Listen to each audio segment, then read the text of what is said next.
Welcome to No Clip, the podcast that's like a book club for people who don't think that books reward them enough for being good at them. I'm Chad Rutherman. And I'm Andy Kinnick.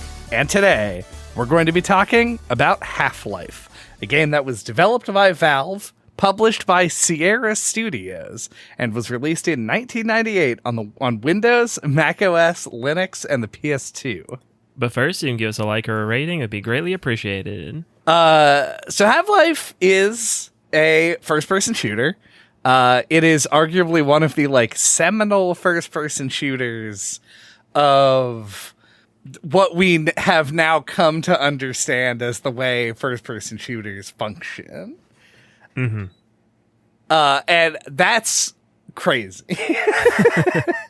Yeah, that's something I was thinking about. Is yeah, maybe it's hair splitting, but is this more of a first-person shooter or an immersive sim?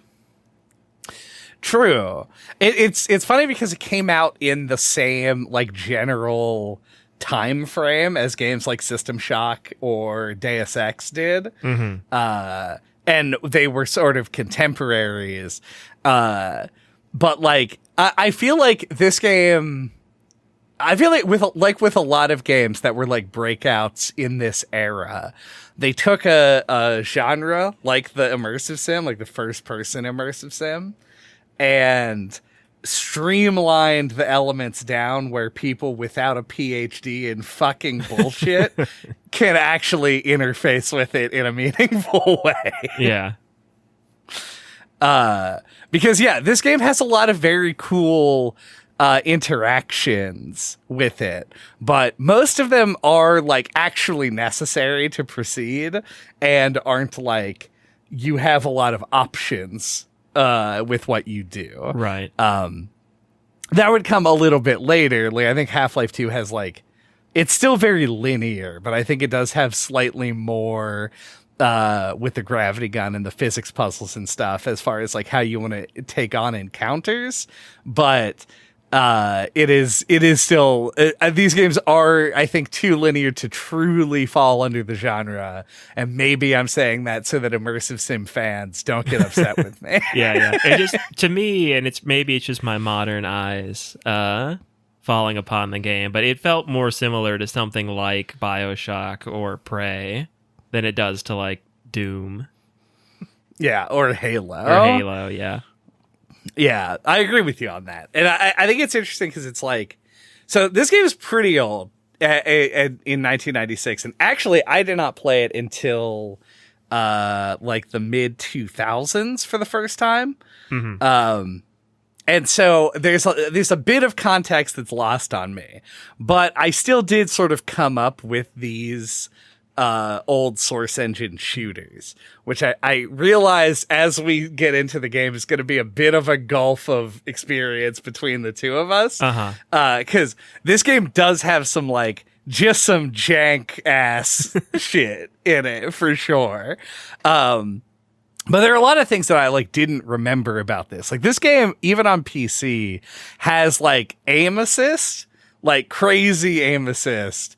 Where it's hard to miss things, which is extremely odd to me, going back to it, and does sort of pull it away from that traditional first-person shooter genre that I imagine it as. Mm-hmm. But yeah, I don't know. It was an interesting thing to go back to, and especially seeing it, in the, as you were describing, your modern eyes. Yeah. Are you can kind of compartmentalize it more than it was when it came out. Yeah. That makes a lot of sense. Yeah, because I know me personally had never heard the term immersive sim until 2015 or something. So I imagine most people just thought this would have called this a first person shooter. Immersive sims broke containment when BioShock came out. Right. And then everybody who played System Shock was you guys don't even know. But yeah, I think it's an interesting thing to start with up top is I just played this for the first time. I never played Half-Life before. And in fact, the only Valve game I'd played, the only two Valve games I played before this were Portal and Portal 2. But yeah, it's weird to me, like, because these games, and maybe it's the people I'm friends with giving me like a distorted perception of this, but like, I feel like Valve's games are considered like really like classic, and it feels weird to be like such an outsider to that, because like I don't think I'd ever heard of Valve or any of their games until I was in high school, because of like the people I was friends with, and also because I remember I watched a lot of G4 at the time, and they ran commercials for the Orange Box like constantly.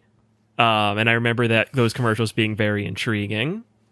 So it's just like a thing that's, I feel like, just completely flew under my radar. And then even once I did know about their games and them as a developer, like, my parents were very like, I don't know what the right way to describe it is, but they just like did not like to invest in new technology at all. Like, we got a computer in like probably like 2001 or 2 that we had until probably like 2013. Cause like they just like use a computer like at work, and like are not people that use one like recreationally. So they just never felt like we needed a new computer. So like I just didn't play PC games at all growing up. So we definitely a complete outsider to Valve. We definitely grew up in sort of a more stingy area, read low income kind of area. Because like I know I had a friend who's also your friend who had a microwave that looked like it was from 1951 up until they were like through college. Right. Oh yeah, my parents were even like lab techs at a hospital, like not even low income. I feel like they just like, I feel like their parents raised them with the Great Depression era mindset. So like they very much did not like to spend money on things that they thought of as frivolous. Yeah, more of a cultural thing. Yeah, for sure. Yeah. Until me and my older sister went through college, and now like they have all the nicest, newest things now. They didn't want to spoil you with nice new things. So it's just another way to say my parents are responsible. Yeah. I didn't play. I mean, I did play PC games. We were pretty early adopters when it came to like computers and the internet.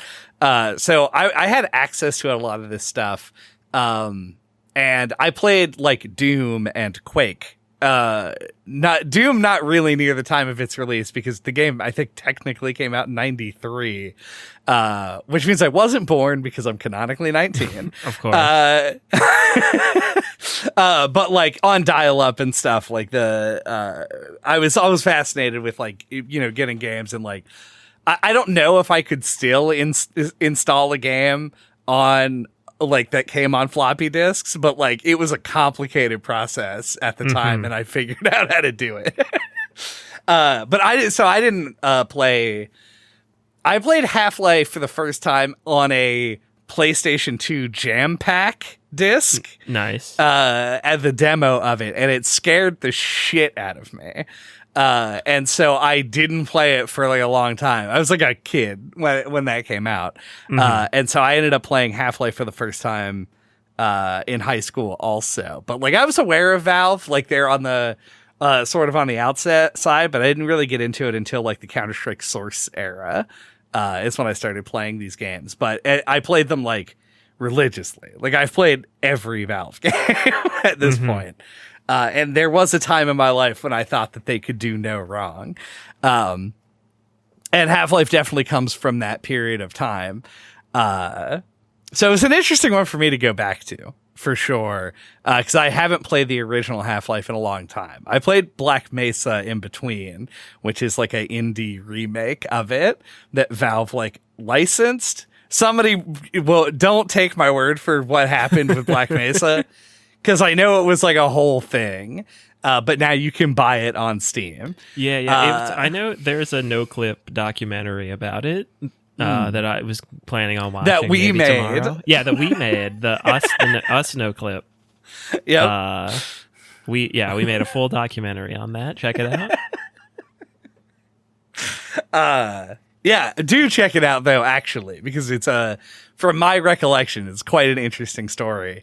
And they did their best to sort of like modernize Half-Life, which is one of those things, and this is where I kind of want to start off talking about like the game mechanics and how the game itself is built.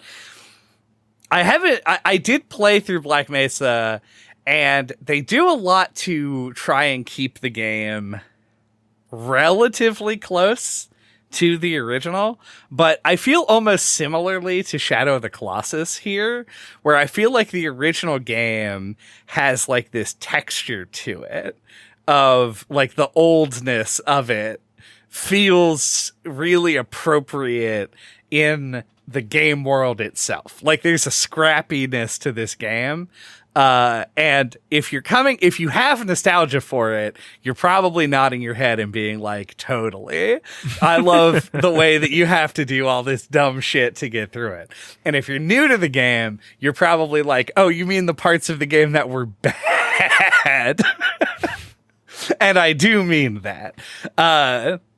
So like, this is a Source Engine game. It's a first-person game, and it's a game where you move at Mach 3, like all first-person shooters were back in the day. And playing with the physics is a big part of Half-Life 2 that people like to talk about and bring up because that was like a focus in the design. But playing with physics was also a thing in this game in a small way, because you could like push boxes and there was platforming and you had to know how to crouch jump. Because if you didn't know how to crouch jump, they made parts of the level geometry impossible to traverse. So there's like a lot of like weird first person shooter tech that to me feels very nostalgic, but is very much unexplained in the game and, and not an easy thing to get a handle on if you're used to more modern games. Mm-hmm. Yeah. I feel like I can't disagree with that statement, but I also didn't actually find it that hard to take to. Maybe it's because of doing this podcast for so long and playing so many games, but like this felt a lot easier to like pick up and play than something like Metal Gear Solid or something to me, which I think maybe came out the same year as this, or the year before. I don't remember, but I think you're right. Yeah, but yeah. Like yeah, like the fact that you move so fast didn't quite sit right with me. It felt like it should have been designed in reverse, where you walking speed is the default and you hold shift to run, and then maybe you could switch it to a toggle in the menu or something. But once again, modernize. But yeah. So like, this game gave me motion sickness like pretty bad. So it was hard to play it for more than like 2 hours at a time. But yeah, like, I figured out how to crouch jump on my own. I didn't know that was a thing, but like it felt like not intuitive. That's completely the wrong word. But I feel like it felt kind of like a natural. And yeah, once again, maybe just like my own brain being on the same wavelength as someone on the Valve development team or something. But like, there was like a ledge I couldn't jump up to, and I was just thinking like I jump like if I crouched, like he'd pull his legs up maybe, and like maybe I'd be able to like get up on it, and then it just worked. And I was like, oh, I actually kind of didn't think it would, but here we are. Yeah. So yeah. I don't know. I feel like there's a lot of it that like felt pretty natural coming to it. There were like other little things like walking up to doors and hitting the interact button and it not registering, or like it multiple times like there was like a NPC you were supposed to talk to progress, which I swore I had tried like 3 times, and then I'm like running around. It's like, finally, I'll just look up what to do. And it's like, go talk to this guy. And I'm like, I know that I did that. Things like that were more the kind of things that stood out to me.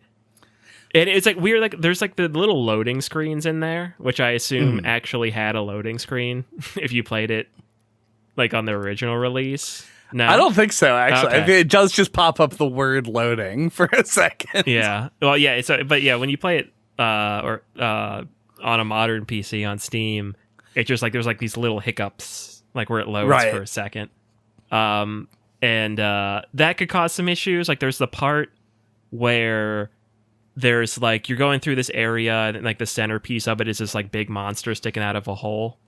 Like there are parts where you'll go through a load screen and then there was like a door to interact with immediately. So like you'll go through and like not hit the load zone yet and like interact with the door, and then the load screen happens, and then after it comes out of it you hit it again, and then like the door opens and it closes. It's just like fuck. So yeah, little like things that made me be like, man, I wish they like when they put this on Steam like ironed out some of these little hiccups. Yeah, there's definitely some work that could have been done, but I think that like the there's like the tech limitations of the time definitely showing their face, but even at the same time it is sort of like it was still like kind of an impressive game when it came out. So it's interesting to kind of see those looking back on it. Like there are these weird hiccups that you wouldn't necessarily think of while you were playing it at the time and now seem very obvious. But yeah, we have discussed in the past on multiple occasions your particular level of old games literacy, which I think served you well here. But yeah, there are definitely some weird ones. Like the door interaction thing, like sometimes pressing the interact button doesn't open the door, but just walking into the door does open it. Right. And so you'll go, oh, that's locked, and then walk away, and then later come back and you just like walk into it and it opens and you're like, oopsie. I thought I heard the sound when I hit E on it. But yeah, once you get over that, though, the game is, I want to say, and maybe I'm full of shit, you can let me know, a fairly, like a surprisingly smooth experience for most of the playtime. I think that like it's confusing right at the beginning, but I think confusing in kind of a cool way because they want you to like go do your job.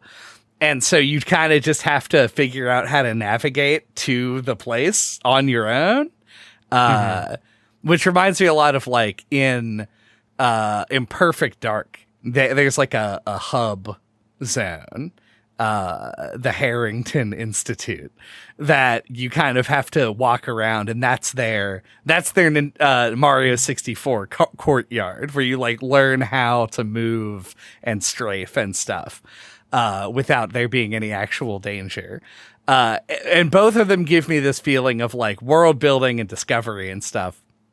But then I think the other part where the game gets confusing is near the end, where the layouts of places stop making as much like literal sense, and they introduce teleporters and your objectives become a little bit more abstract. And it becomes a little bit confusing then. But for the most part, I feel like this game, I kind of expected to have a hard time with this coming back to it. But I found that I really didn't. And it hooked me in. And maybe this isn't the place to talk about this specifically, but like once I got back into playing Half-Life, I really did feel like this held up way better than I expected it to. Mm-hmm. Yeah, I would largely agree. Like it definitely has its moments that have not held up well, but yeah, overall it's held up surprisingly well. Like, it definitely feels like a game that was ahead of its time. Mm. And you're not somebody who's played like a ton of shooters, which we keep saying, but then we keep playing shooters. So like your library of shooter experience continues to grow. Yeah. So other than the motion sickness, though, you didn't have too much of a difficult time. No. Yeah, like, as described, it does have the generous aim assist. That's true. But I think even without it, like I don't think this would have given me much trouble. Yeah, I don't know. I took to Doom 2016 pretty well too. Like maybe just like old school style shooters just kind of click with me. The for boomer for no shooters. reason. Yeah. Yeah. It is interesting that like there are a lot of games that would be considered boomer shooters that came out after this, and I feel like this doesn't qualify because it's not like an arena shooter for the most part. That's, I don't know, it's not that interesting of a discussion. It would be a topic I would like to talk about if we talk about another boomer shooter at a time in the future. But yeah, it's a weirdly easy FPS to like pick up from like a modern perspective. I think maybe the hardest thing for me to get a handle on coming back to it was that this game is a lot more like, I guess, survival horror-y than I expected, with like the amount of resource management that you have to do, especially in the early game. And then to the point where at the, like, in the midpoint of the game, they take away all of your weapons and like you don't get them back. Like, you have to go pick them up afresh again. Which is a bold choice that I feel like they wouldn't make today. Yeah. But like is just a hard reset on the like bullets that you have, and you're back to using a crowbar to hit head crabs again. And I actually really liked that. I thought it was interesting because I had forgotten so much about that part of the game. That it really was like there was a possibility that I was going to run out of bullets, and to be a little bit careful with how often I was quick saving. Right. Yeah. And there's like a bunker that if you like talk to a security guard in like a random building that has most of the weapons and a shit ton of ammo in it. Like not that long after, or maybe it was a little while. I don't really remember. But yeah, it's like a building next to like one of those snipers nests. I don't remember the name of the level, but yeah, like I thought it was cool too. And I guess I've just played so many games that were inspired by this one that like I actually didn't even think anything of that. Like there's so many, like, I think you said like up top, like that this is like a, kind of like a foundational shooter or like a landmark one. And you really do feel that. Like there's so many things that happen in this game and the way it's structured, the amount of weapons, like the way it controls, etc. and so forth. Like is all stuff I think I've seen in other games before. So like, yeah, like I didn't even like think anything of that. But you're totally right. Like, yeah, I feel like they wouldn't do that today. In the game, yeah, it's pretty punishing. In terms, yeah, like you're basically just like saving the game after like everything you do. Which, yeah, I don't know. Yeah, that's definitely the old games literacy helping me out there, because that's something I didn't really even find that inconvenient.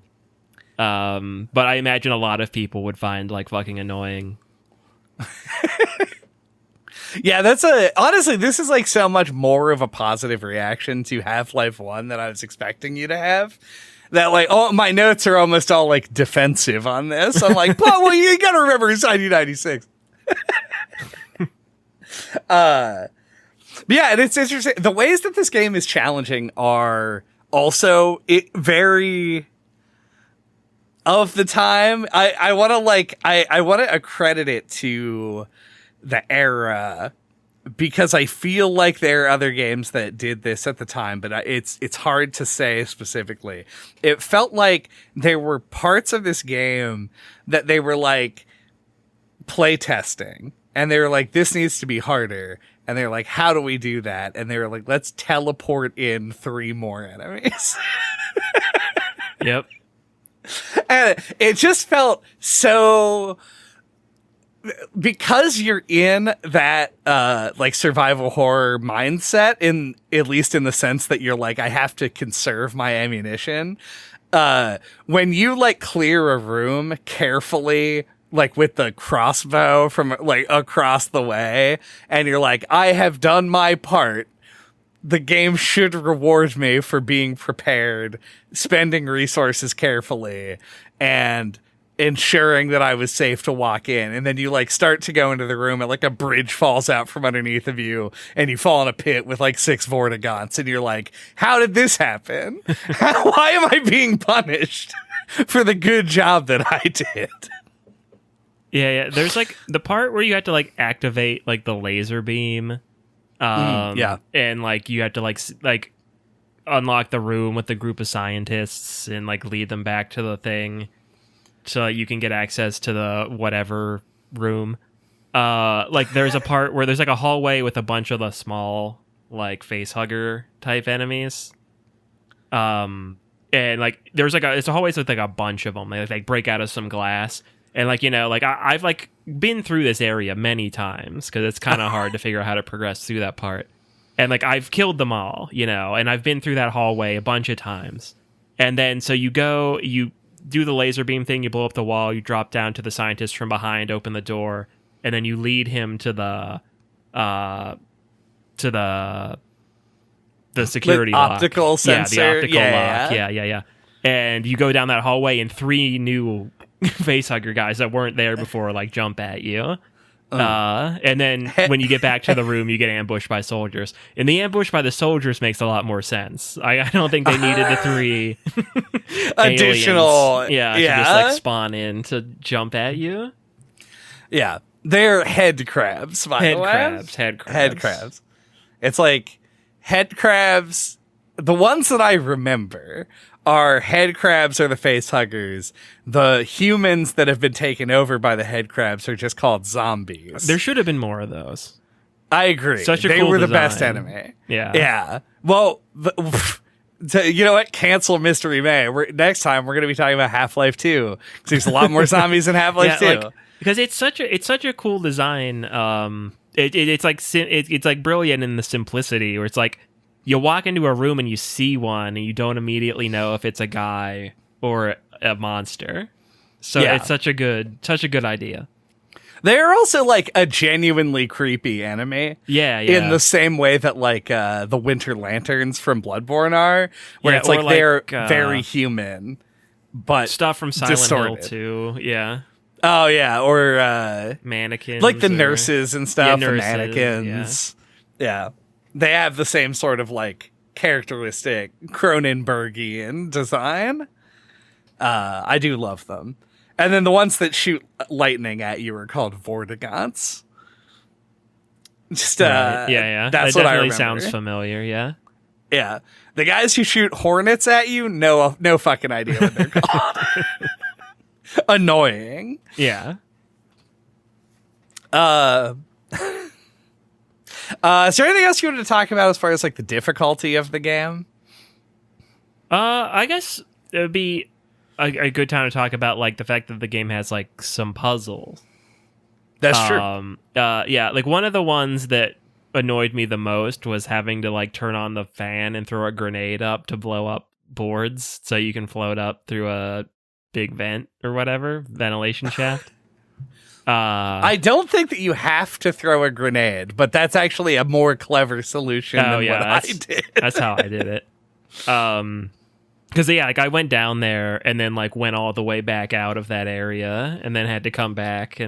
But anyway, there are some classic old game moments like that. But overall, like broken record. I always like it when games have like some puzzles or something to do other than combat. I really enjoyed that aspect of the game. And it does, like, it contributes to the difficulty and like how long it takes to get through levels. And like there's like an early part, like one of the first places I got stuck, where you're walking through a vent and it collapses out from underneath of you. And there's like it's basically tutorializing that you can like move boxes to like platform. And like I got stuck there for so long because like I swear it's one of those like situations where I moved the box and I tried to jump up on the little ladder and could have like tried it like a bunch of times. And I was like, oh, I guess you just can't grab it because it's like a really short ladder. So I was like trying to move it around to do other stuff before I eventually looked it up and the guy just jumps up onto the ladder. I'm like, oh, well, fuck. Yeah, I agree. And I do really like those like platforming puzzles, like the things.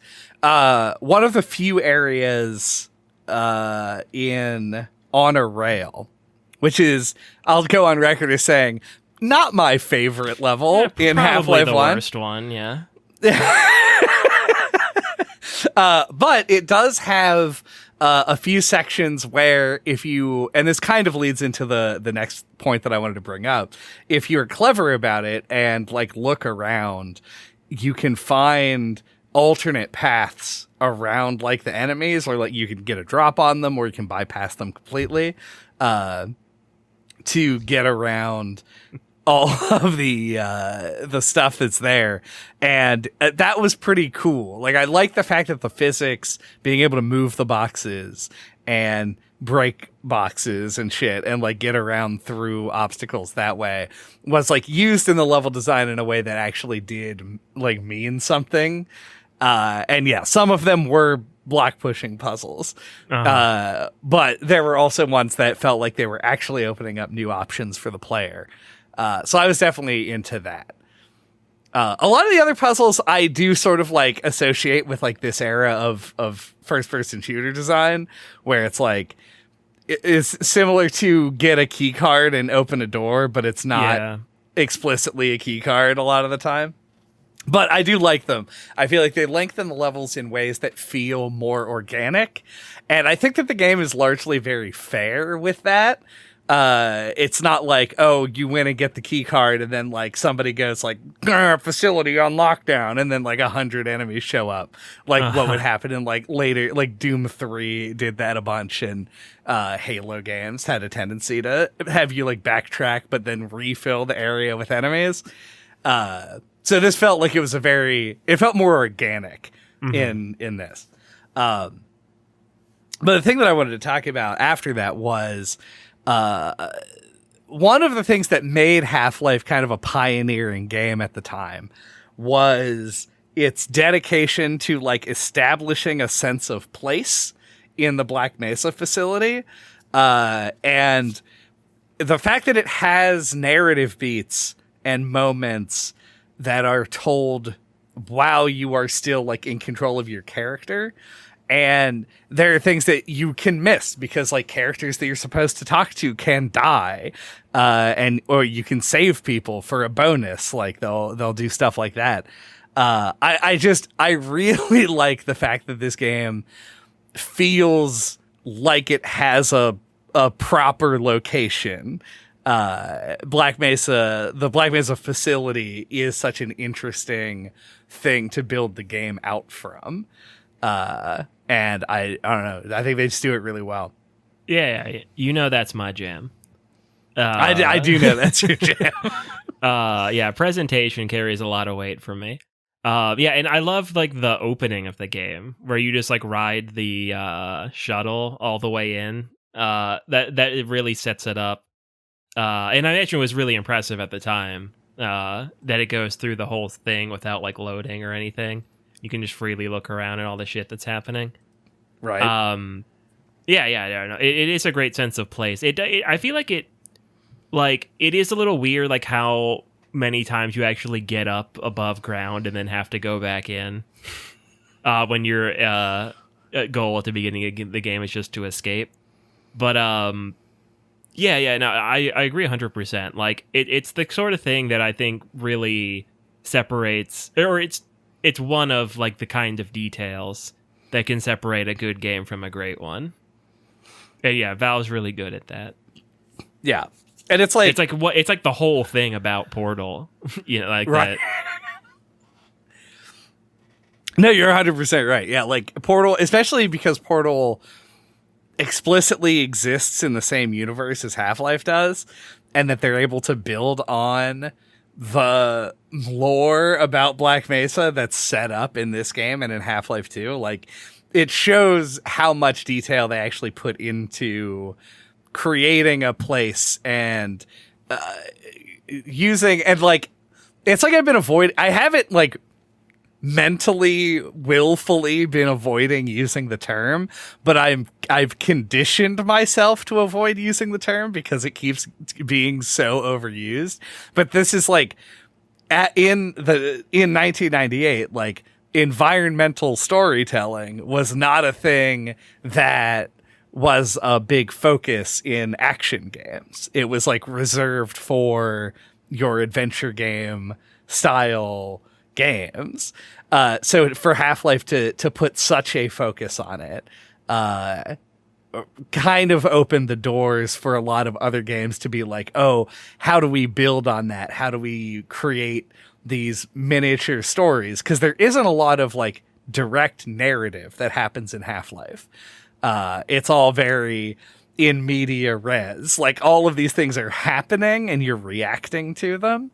And it's not like you do run into people, but it isn't like Gordon Freeman is like organizing an escape plan. He's just running from aliens. So it is like, it's a cool like way to build out the world. And I think it works really well. Yeah. And like, you're right that like, it's like the in-engine, like the no cutscenes, like the in-engine story stuff. I think it's incredibly ahead of its time. Like, because I feel like that didn't become like a mainstream thing until like BioShock. Yeah, I know stuff obviously did that sort of thing before it, but I feel like that's the game I remember like personally like hearing people like talk about that. And I feel like that's kind of like what popularized it. And like, especially like in the PS2 era, like when this came out, like cutscenes were like all the rage. Everyone tried to have the biggest, fanciest cutscenes. And I don't think the industry would really catch up to trying to keep the player in control all the time until well into the 360 PS3 era. Arguably not even till the PS4. Yeah. Xbox One era. Did that like kind of become like the official standard? Yeah, and then we have and like that now is when we're seeing people actually build on that structure a lot more, where you have things like God of War's continuous shot nonsense that it does, which is silly, but also is like a clear evolution on like, okay, well, the player's always in control, though there are cutscenes in that game, but right. like it's like the player's like in control and also it's trying to make it more of like a seamless experience, which I think is also what it was intended to be in Half-Life. It feels more, dare I say, immersive if you are in the game the whole time. So yeah, it really was a big deal, I think. And they do such a good job with it because the game relies so little on traditional cutscene based storytelling that it allows the player to be as like frantic and clueless as they need to be to have like a good experience playing the game, which I think works out really well. So I praise a lot of this, like the Black Mesa parts of the game, because I think that the facility is done really well. I really love the like twist of, I love and hate the twist that the military shows up and their orders are just to kill everyone, including the scientists, which includes you, Gordon Freeman, because it is like a surprising twist and it introduces like a new enemy type, which is good for variety. But then I do feel like there's way too much shooting guys with guns in a game that has awesome creature design. But I don't, I guess it makes some amount of sense because they want to be able to give you ammo. But like that feels like a very bottom up approach to designing an enemy encounter. But despite all of that, I do still really like these sections for the most part. And then the game sends you to another dimension. Right. Which I think is considerably worse in terms of the environmental storytelling. It's worse in terms of like the narrative aspects of it. It is very cool though. I mean, you need that payoff. Agreed. Yeah. So it's the cherry on top. It's not supposed to have substance. That's true.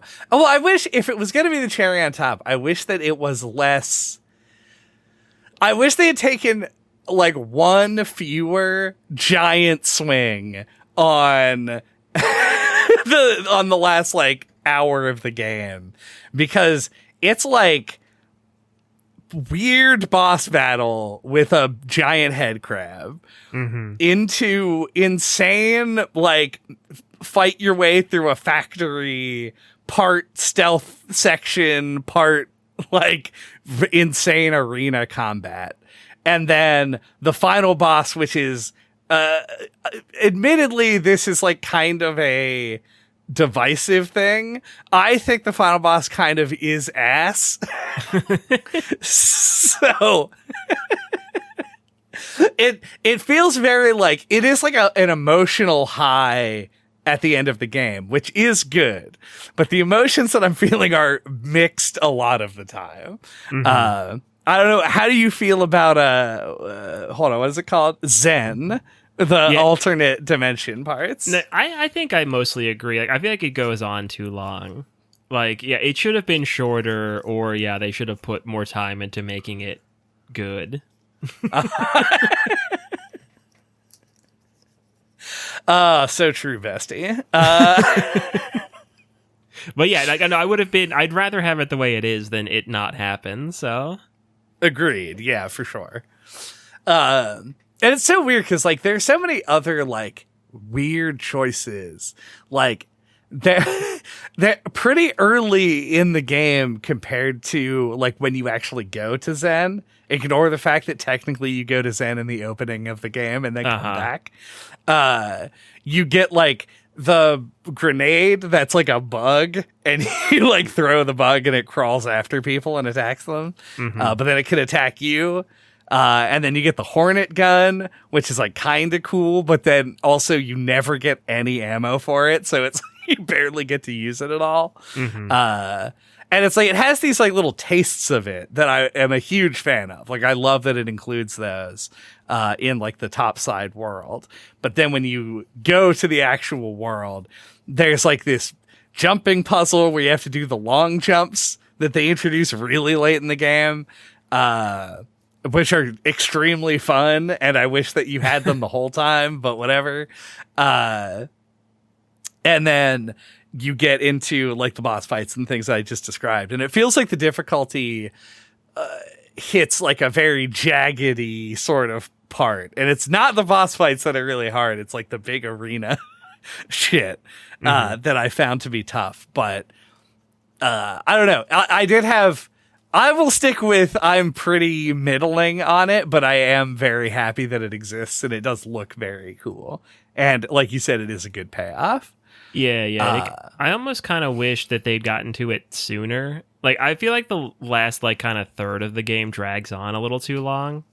And it would have been cooler to just kind of cut sneaking further and further into the core of the facility down and get to that sweet alien dimension a little bit quicker. Yeah, especially once they introduce teleporters. Because it does feel like there should probably just be a teleporter that takes you to where everyone is. At somewhere in the facility. It doesn't seem like there would be... you wouldn't get to a point where you're like, wait a minute, I wanted to jump down 10 more floors of like scaffolding and activate several other pumps to move liquid from place to place to activate machinery. That's like a core part of the game that I had to do. I feel like you would just accept the fact that they could take you to where you needed to go. Right. You need to get the coolant. You gotta get the coolant to cool down the reactor or whatever. I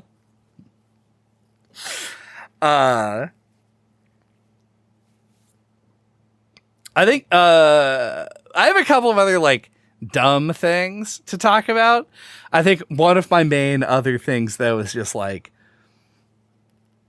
first person shooters I think are mixed when it comes. Weirdly, I think that like the one pretty comprehensive discussion we've had about this was on the Time Splitters episode. Oh yeah.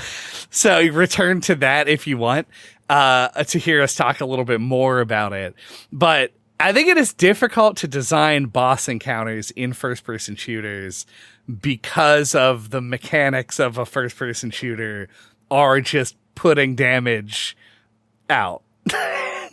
And you have a bunch of weapons, but most of them are just going to be some form of dealing damage at range. So bosses tend to be very spongy, and the mechanics can be a little bit weird. Now, they do it right a lot of the time in games. I'm not saying it's impossible or even particularly hard, but it is tricky and a little bit strange. And I feel like the bosses in Half-Life maybe don't need to be the way that they are. Right. And when I think about bosses, I'm thinking the final boss, the Nihilanth or whatever. That might be a Pokemon. I don't know if I can remember what his name is. The baby. It is Nihilanth. Fucking chalk one up for me. The 3-armed baby. The 3-armed baby. The giant head crab and the Apache helicopter. Oh, yeah. I mean, at least they got it right in that there are only 3. True. Yeah, like there isn't just like a boss at the end of every level, which, given when this came out, that very easily could have happened. Yeah. We definitely get sort of the Valve has always been a company that sort of calls its own shots kind of way. They were not beholden to somebody being like, why aren't there as many bosses in this game as in other games? But yeah, I don't know. I found them all to be like not highlights. Well, there is that one that you could think of as a boss that like that's kind of a puzzle. Like it's like this big hulking thing. And it's like earlier on in the game, and like you can kill it. At least I killed it this way. I assume you could also shoot it to death. But it would probably take like all your ammo to do it. But like you turn on this like electrical generator and it's like spewing electricity, and then you can like lead it over to the generator and the electricity will kill it. So that's that one guy. Yeah, I think that counts as both a cool boss encounter and a cool puzzle. Yeah, I think it probably comes down to whether or not you consider it a boss, and I think felt that like probably one to me. Yeah, you should consider it a boss, in which case it was a cool alternative version of just killing it by shooting it with bullets. So credit where it's due, absolutely. But like, I would not consider the monster in the rocket pit that has the 3 arms that are attracted to sound to be a boss. That is an obstacle. Yeah, you can't. Can you kill that thing? Well, it dies when you turn the rocket engine on. Yeah. I think that's the only. Yeah, that's definitely like a set piece. Yeah, or a centerpiece to the level. Which actually is like maybe my favorite part of the game. Oh, really? Even though you are just going and like turning on electricity and then turning on some pumps. That's one of my least favorite parts of the game. Now, okay, I will say it is influenced this time because I did a lot of it at very low health, which made it very tense. And I felt like I was actually engaging with the stealth mechanics when I was working with that. And then like the combat parts were there is a room that I think sucks. The one that is just like set up like a multiplayer deathmatch arena where there's like a sunken part in the middle and then like the 2 high grounds on the right and left side, and it's just full of like regular army dudes. Right. That part of it sucked, but like I liked walking across the pipes and jumping onto the catwalks where they're broken off, and there's like the room with the I have no idea why the facility was designed in this manner, where there's like the people movers that go around the silo in a circle that can just like obliterate you if they run into you. It seems like a pretty significant safety hazard, but it was a cool like platforming puzzle part of the game. Right. Yeah, the thing I just don't like about it is that it's got like that hub and spoke kind of design, Or it feels like you have to like run to the end of one and then you have to run back. And then like it's a lot. I felt like a lot of just running around in like a not very smooth or fun way. I mean, fair enough. I mean, it wasn't terrible or anything, but I wasn't a huge fan of that part. That's fair. Were there parts that you were a huge fan of? What parts stand out in my mind? We already called, we've probably already called out my two least favorite parts. Yeah, which is the on a rail level, and then that one with the big pit monster. God, what were my favorite ones though? I played it so spread out because it made me sick. Yeah, I do love it. It's kind of hard to think. I got one thing that's memorable, and I guess because I played it more recently, is it's in the latter part of the game where you're like up. It's part where the helicopter's flying around. Like you go down through like a tunnel. Like I think you have to make it through the minefield, and then you come out and you're like on a cliffside. It's like where you get the bazooka. Oh, yeah. That part is memorable to me. I think the cliffside just felt like a difference in kind that I liked. And I do also like the level, even though I called it out for having the bullshit enemy teleporting. I do like the level where you have to like to activate the laser and save the scientists to open the optical lock. That level stands out as cool. Those are the first things that came to mind. That level actually is a great call out because it highlights a part of the game's like environmental storytelling that we didn't talk about, which is I do like the fact that when the army guys the enemy of my enemy is my friend kind of thing, they will fight the aliens. So there you can like observe the fight and conserve your ammo, though it takes time to do, or you can like interfere and like see if you can sway the results so that you have to deal with as few enemies as possible. It felt like making actual strategic decisions, and it felt like it like naturally made sense in the world. So excellent. Yeah, good call out on that. Especially like later levels, like you can like sometimes like you can let a whole like fight play out and like you'll be left with just like one guy alive at the end, and you can save a bunch of ammo. Yeah, it always feels good when you're like, wow, everyone's dead, and that means you get to pick up all of their ammo, right? And it's like I use like one shotgun shell. That's good stuff. I think because we've now talked about what I think are my favorite parts, and we've also covered everyone's least favorite part of the game on a rail, which I guess warrants a reason as to why I don't like it a little bit. It's just it is on a rail, as it would imply, and I don't like the fact that you have like no options for what you do, because the ground is electrified and it's awkward to control the little trolley thing. Yeah, and I feel like there's almost a cool idea there. Because like there's parts where like the track loops over itself and like you can see to other parts. Like it would be cool if there was a way that you could like jump around and like jump off the cart and like do a thing. Like, yeah, like, I see where they're getting at, where they don't just want to let you walk around freely. But I feel like there's got to be some other kind of solution to kind of like restrict you, but still let you move around. Like maybe there's like a bottomless pit underneath, so you can fall to your death, but you can still like walk along the rails and stuff. So maybe something like that would be cool.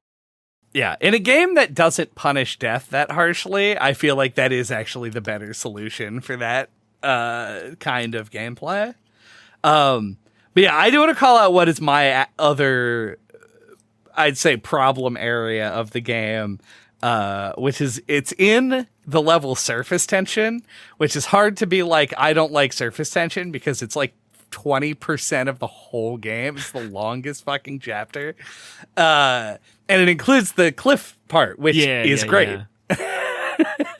But I felt like there were so many, like... It is long. It's really long, and I think because of that, it gets a little bit fatiguing, because you are mostly fighting army dudes and, like, snipers and the fucking helicopter is always there, but you can blow up, but like, who's got the ammo for that? Let's be real.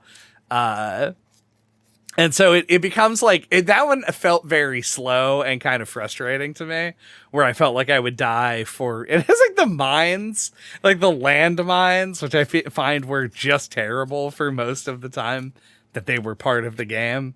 Yeah, that confused me because like I noticed the sign that said mines, but I thought it meant like a mine, like a coal mine or a gold mine.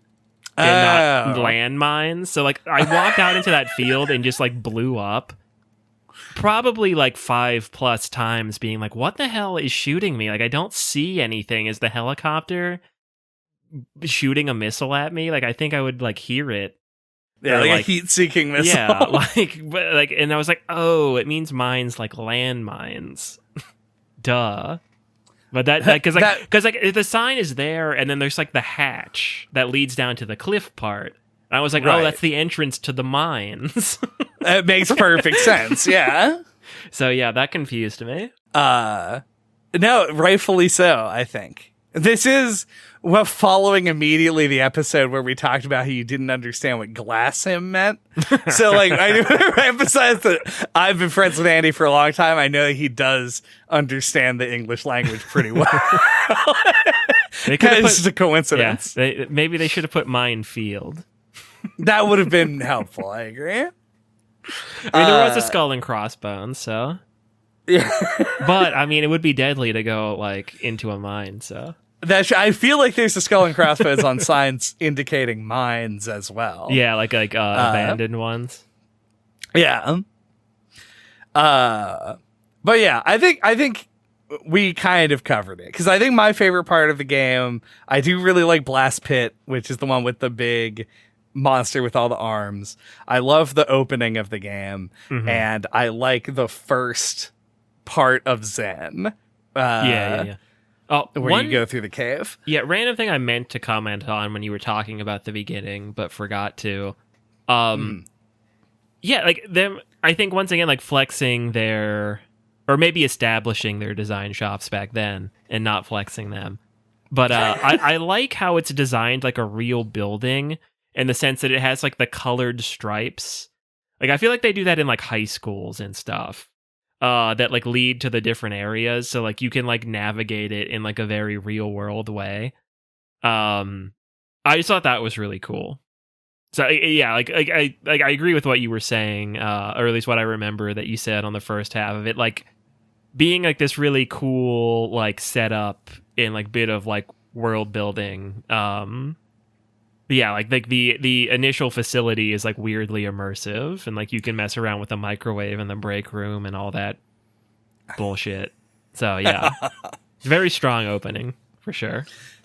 Yeah, I agree. It's and the part where you get teleported to Zen at the beginning, or you do the experiment. We didn't really talk about that, but that's a great hook. Like, because like going back to this game, like as I said, never played it before. And I do like Portal a lot. So, and I, heard a lot of good things about this game, but it did come out in 1998. So yeah, like I didn't know what to expect. I thought it might be janky. I didn't know how into it I was going to be. Cause like, I also like very much don't like games that are just like in gray corridors. And I didn't know how much of a gray corridor game this was going to be. So yeah, play the intro. It was pretty cool. And then like, yeah, once you get like teleported and like the lights come back up and there's all the aliens standing around you, and then like it's like this like dimensional rift opened up in this facility, and now you have to escape. I'm like, oh hell yeah. It is sick, and it's great because it's like this is an art form that like I even think that like I would complain about in a newer game, and I resent myself a little bit for it. But like this game has such a slow opening. Like there's very little happening, and they really want you to just sort of embody Gordon Freeman going to work on a regular day. And it's like I am the guy in the movie theater who stands up at the end and goes, well, that sucked, after they watched The Witch. Because in a modern game, I feel like I would complain a little bit over how long it took to get into the actual game itself. But playing Half-Life, I'm like, I love how this works because you get all of this like build up, and then the catastrophic failure of the experiment is such a great moment to pull you in and get you like on board with the game that I feel like works. It really doesn't work if the whole first part of the game is a cutscene, and I think just works less well if it happens too fast. Mm-hmm. It very easily could have started out with you like in that like room right outside the test chamber with the scientists and them being like, "Oh, time to start the experiment." Mr. Freeman, and they just like yeah, they just do all of the exposition in dialogue. Yeah, it's very show don't tell, despite the fact that the whole first 5 minutes of the game is just you listening to the announcements. yeah. And like they tell you about how you can refer a friend to Black Mesa, and it's dialogue that doesn't do a lot to build the world, but it does do a lot to give you a sense of place, which in a way does do a lot to build the world. Yeah. And I feel like it depends on the kind of game it is. Because like, I feel like Prey has that slow opening where you're like going through the simulation and you have to like break the window and everything and escape. Like that's a pretty slow opening too. And you do like the psychological tests and all that, and like that's also an immersive sim. So I feel like it depends on the kind of game, like the pace of the opening, and also obviously the execution. But Sure. Yeah, there's certain types of game where you want to get right into the action, and others where like a setup like this goes like a really long way. So I would jump off a bridge before I would believe that the people at Arcane are not all huge Half-Life fans. Yeah, definitely. It's pretty clear in their design in a lot of ways. But yeah, that's pretty much what I have beyond being like, what guns did you like? Which I don't think is that interesting. Yeah, we already touched on guns and enemies organically. Which were things I had in my notes. We called out the alien ones already. There's like the atomic energy gun. That's also cool. You can like fire a huge shot with it and it blows you backwards. That's fun. More physics stuff. Was there another game that had weird? I'm kind of flashing back to those G4 days again. I feel like there was like a game that came out like in that era that had like weird organic guns. Like that was like the gimmick of the game. And I want to say like the beetle grenade from this reminds me of that game that I've never played but remember them talking about on G4. Yeah, the thing, weirdly, and this would be in the right time period for it, but the thing I thought of was Prey, like the original Prey, where you get abducted by aliens. It could have been. Maybe? Yeah. I think because I always remembered. I'm imagining something more cartoony than that. But okay. I don't know. I might be wrong. It's possible that I'm not thinking of it, but that's what came to my mind. Was it Xenoclash? It was not Xenoclash. They had fish guns. Do we have Freeman thoughts?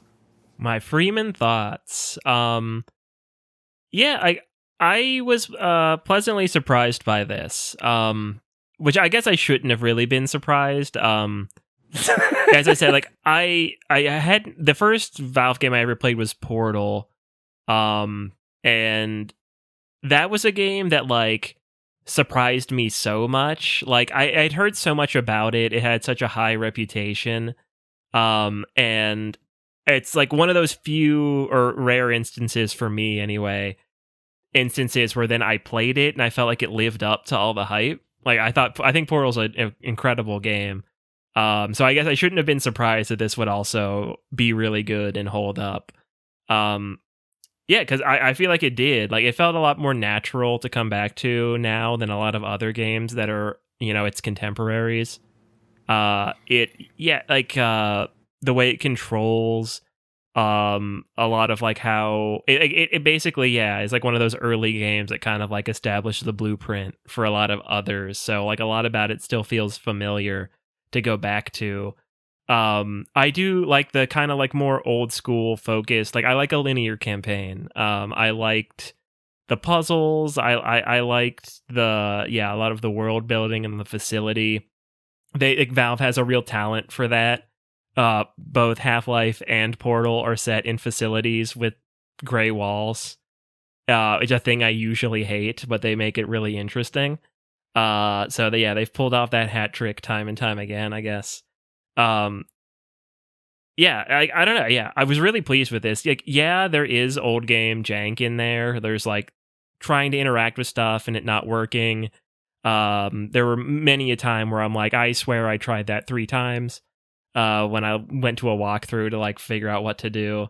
Like a door wouldn't open or a guy wouldn't talk to me, etc. and so forth. And there's like some stuff where like the game design isn't quite there yet because it was 1998 and because of the engine and all, etc. and so forth. You're like, oh, they were really going for something here, but it just didn't quite come through.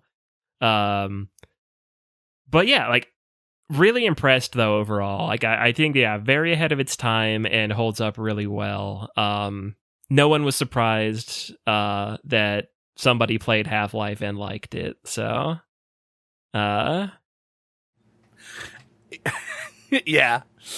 So I played Half-Life many years ago and it scared the shit out of me, and I played it again and I liked it. And for a lot of the reasons that I like modern first-person shooters as well, the thing that's very important, I think, about Half-Life is the work that it did toward making the first-person genre more diverse than it was leading up to this.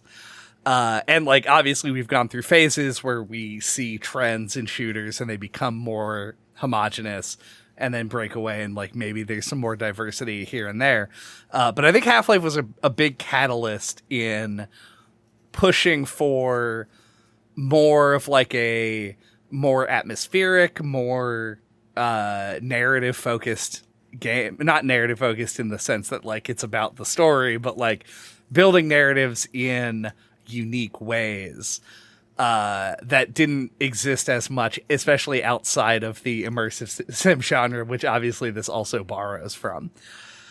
So I don't think that Half-Life is like the first good first-person shooter game or anything like that, but it is like one that I feel holds a lot of importance. I think did a lot of stuff really well.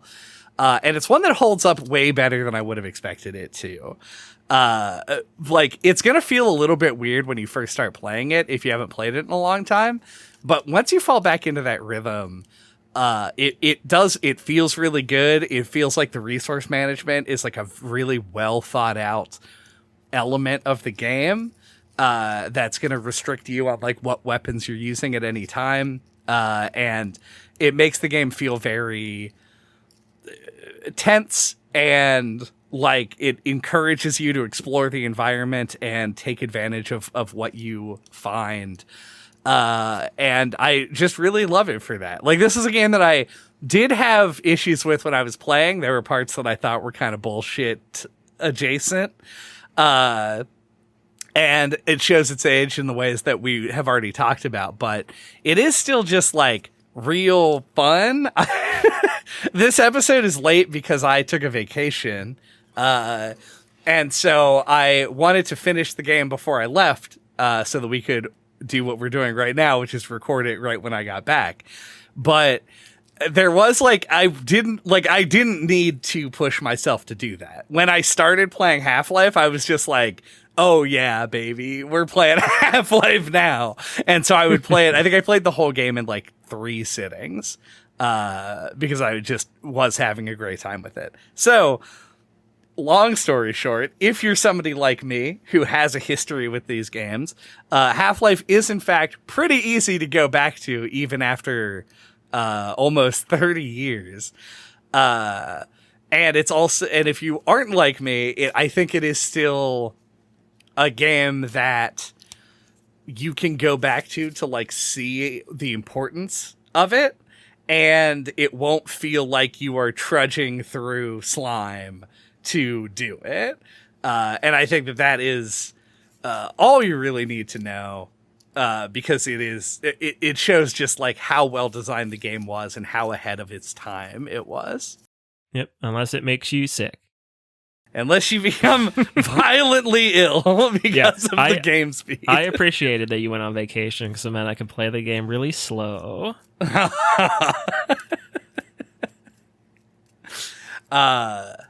Good stuff. Thank you for listening to No Clip this week. All right, what will the die dictate is happening next time? Yes, despite the delay, we are continuing Mystery May. Yep, Mystery Summer Theater, Part 2. All right, is the table up? Table is up. We are picking from the short games this week. 5. Oh, did you buy your crypto coins? Because we're going to the moon.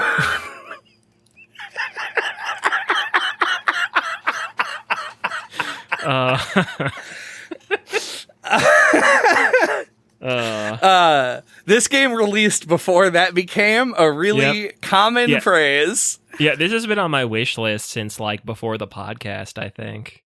Yeah, this is quite an old one. I want to say that I played like 20 minutes of this game like 10 years ago. So definitely. Spoilers. Yeah. So we'll see. But yeah, no, that's cool. We've done a good job this year in Mystery May of actually hitting the really old cleaning selections out that on the backlog, list. Yeah. So that'll be exciting. Yeah, last year we got rid of all the cerebral games, and now we're getting rid of all of the really old games. Oh yeah, you want to hear fucking 7 hours of us being like, we are dumb and confused. Listen to the Mystery May episodes from last year.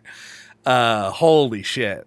This one is shaping up a lot more manageable. But until that time, if you want to get a hold of us, all of our contact information is on our website at noclippodcast.com or on splattershot.pro. There you can find links to our Twitter account, our email address, the Discord server where we talk about the games, or you can suggest games for us to play, or just talk about like video game shit generally. Up to you, really. You can find our YouTube channel, or you can listen to any of our old episodes, including ones that we did on Doom 2016. Time Splitters. Time Splitters, which we did mention. Yeah. Oh, yeah. It is Time Splitters 3. Fucking Portal. We did do Portal. That's ago, very long ago. Yeah. What's another like seminal Prey. game we talked about?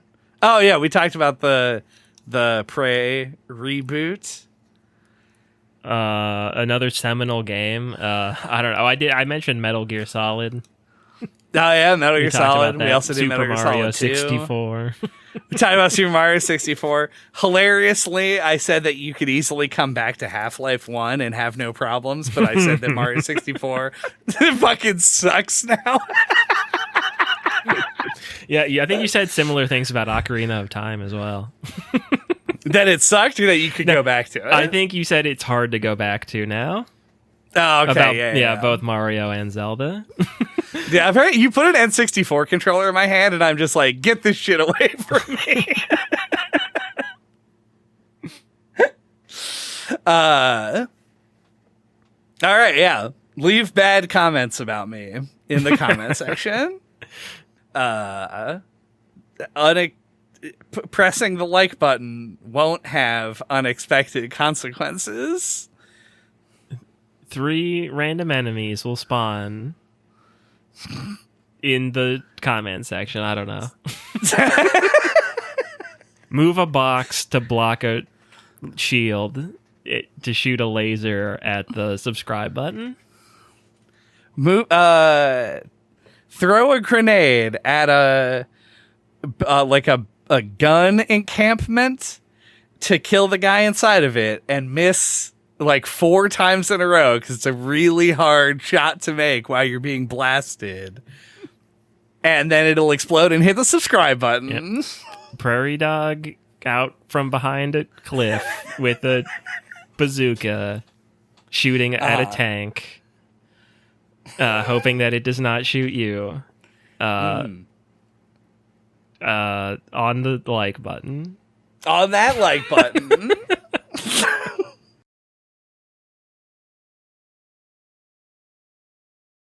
What are the odds that it says okay when you pause the game in a Donkey Kong, whatever the new one's called, Bonanza?